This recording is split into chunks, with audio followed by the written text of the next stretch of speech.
Welcome sa Durs 2.0.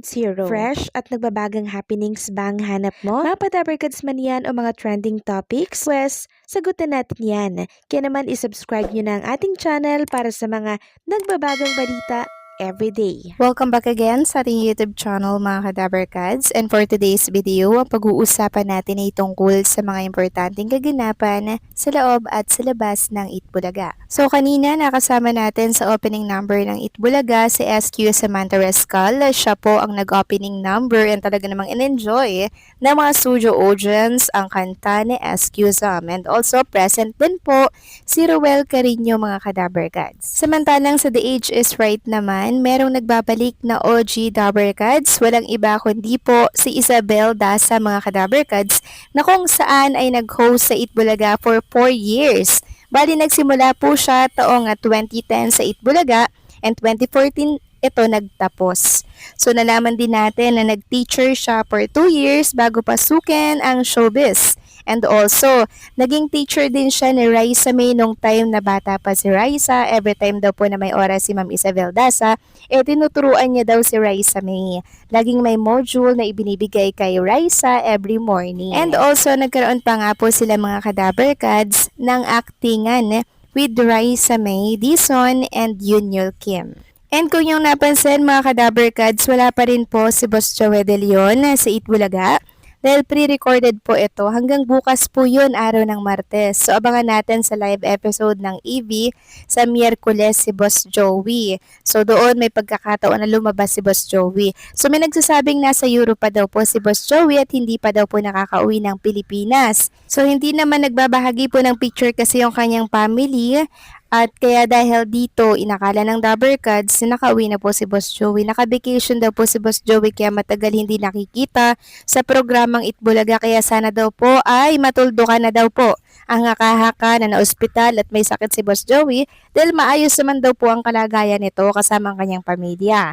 Kaya irespeto na lang daw natin ito mga Kadabarkads dahil hindi naman ibig sabihin daw no na hindi natin nakikita at nag-update may kung ano-ano na pong nangyari. Minsan daw kasi mas gusto nila ng privacy.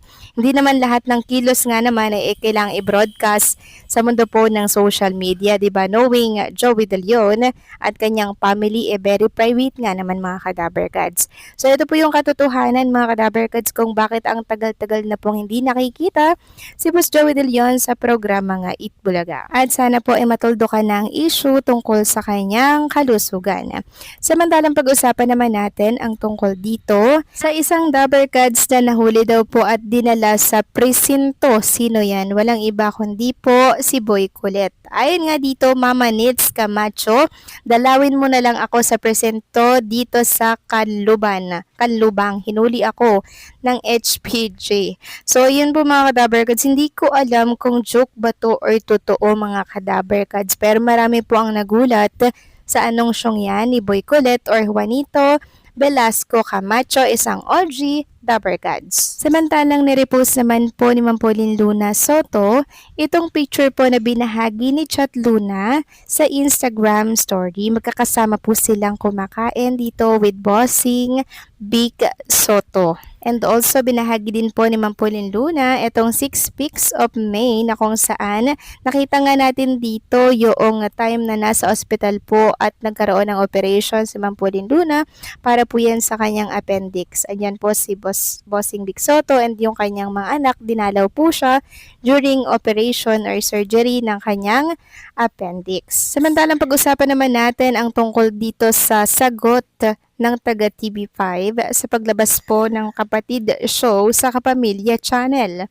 Ayon nga dito mga Kadabarkads, hanggang ngayon ay patuloy pa din ang diskusyon lalo na sa Reddit tungkol sa nangyayaring pakikipagregosasyon daw ng TV5 sa ABS-CBN. Ang usap-usapang ito ay nagsimula matapos maglabas ng article ang PEP Philippines tungkol dito. Base kasi sa article ng PEP, mukhang hindi lang si Gabo ang kasama sa pakikipagnegosasyon ng TV5 sa ABS-CBN kundi meron pang ibang agenda. Kung dati-rati, aniya, ang mga programa lang ng ABS-CBN ang natutunghayan sa TV5 pero sa bagong negosasyong nagaganap ay mapapanood na rin sa Kapamilya Channel ang mga programa ng kapatid network na tsak na ikakatuwa daw ng mga manggagawa sa TV industry dahil kabilang sila sa mga makikinabang. Pero tinutulan ito ng isa sa pinakamalaking TV5 vlogger ngayon, ang Kapatid Insider. Ayon sa mensahe nila sa amin, wala sa usapan ng TV5 at ABS-CBN ang pagpapalabas ng Kapatid Show sa Kapamilya Channel. As per verified sources, walang ganyang usapan, sabi ng Kapatid Insider. Yun bang di umano paglabas ng Kapatid Show sa Kapamilya Channel? Tanong ni Kapatid Admin Joshua. Oo, walang ganyang usapan kasi una, it will only bring confusion to the viewers. Reply naman ni Kapatid Insider, and we agree it's confusion kung hahalo ang Kapatid Show sa programming lineup ng Kapamilya Channel.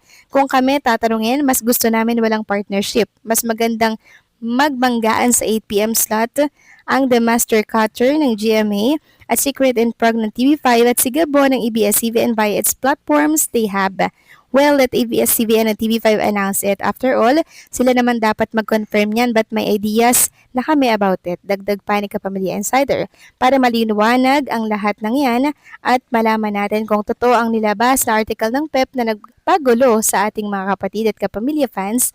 Inaasahang magkakaroon ng opisyal na pahayag ang ABS-CBN at TV5 kapag naayos na at natapos na ang kanilang umano'y negosasyon. So ayun po pala yun mga kadaberkads, no? Antayin na lang daw natin na maglabas po ng pahayag ang ABS-CBN at ang TV5 ukol dito. Samantalang silipin naman natin ang ilang kaganapan sa SQ natin mga kadaberkads. So sa SQ News, busy at abalang-abala po mga kadaberkads sa pagtulong at sa pamahagi po ng relief goods. Dito po yan sa mga nasunugan sa Pulong Candy, Santa Ana, Taguig City.